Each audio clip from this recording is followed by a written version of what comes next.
एक बार की बात है। एक बार एक अध्यापक एक संपन्न परिवार के शिष्य के साथ कहीं जा रहे थे। तो उस शिष्य को कुछ मजाक सूझी कि उसको रास्ते में किसी गरीब मजदूर के जूते दिखाई दिए। उसने अध्यापक से कहा, गुरुजी, अगर हम इन जूतों को छुपा दे तो कितना मजा आएगा। देखते हैं कि मजदूर पर इसका क्या असर पड़ता है। अब उसको तो मजाक सूझ रहा था, लेकिन गुरुजी ने कहा कि नहीं, गरीब इंसान के साथ इस तरह का भद्दा मजाक करना ठीक नहीं है। उसने कहा, क्यों ना हम इन जूतों में कुछ सिक्के डाल दें और देखें कि इसका इस गरीब मजदूर पर क्या प्रभाव पड़ता है।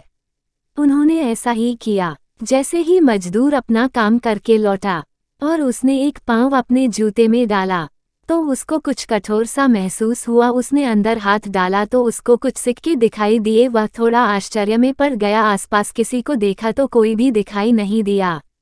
वापस उसने दूसरा पैर अपने जूते में डाला और वापस उसको उसमें कुछ सिक्के दिखाई दिए।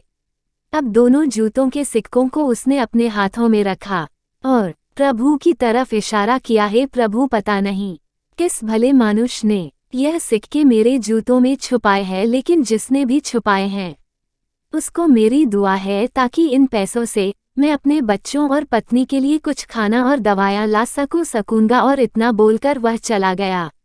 इस बात को शिष्य और अध्यापक दोनों सुन रहे थे। अब अध्यापक ने शिष्य से पूछा कि अब तुम मुझे बताओ कि तुम्हें कैसा महसूस हुआ, तुम्हारी पहले वाली मजाक या मेरा यह तरीका। तो उसने कहा कि गुरुजी, मैं आपसे क्षमा चाहता हूँ।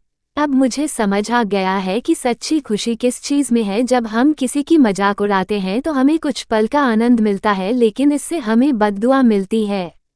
लेकिन अगर हम किसी की मुश्किल परिस्थिति में मदद करते हैं और जिसकी भी हम मदद करते हैं उसको भी नहीं पता कि हमने उसकी मदद की है, लेकिन अंदर ही अंदर हमें पता है कि हमने उस इंसान की मदद की है। यही सच्ची खुशी है। जब हम दूसरों को खुशी देते हैं तो हमें सच्ची खुशी मिलती है।